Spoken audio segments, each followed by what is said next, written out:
तर दुसरीकडे निलेश घायवळ राम शिंदेंचा निकटवर्ती असून राम शिंदेंच्या सांगण्यावरूनच बंदुकीचा परवाना दिला असावा असा आरोप रोहित पवारांनी केलाय।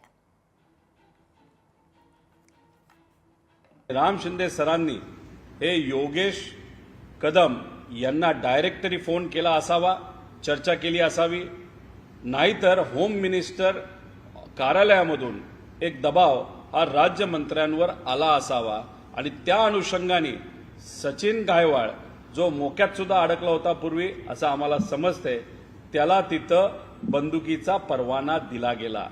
आज छोटे मोठे व्यापारी जेव्हा एसपी ऑफिसला जातात, सीपी ऑफिसला जातात, त्यांना तिथं पिस्तूलचा नाही तर बंदुकीचा परवाना दिला जात नाही, त्यांना जरूरत असताना सुद्धा।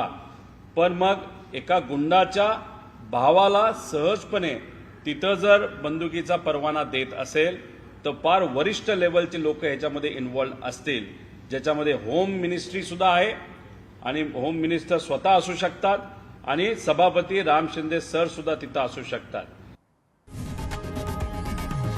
लोकशाही मराठी ऐका, पहा, जागरूक रहा।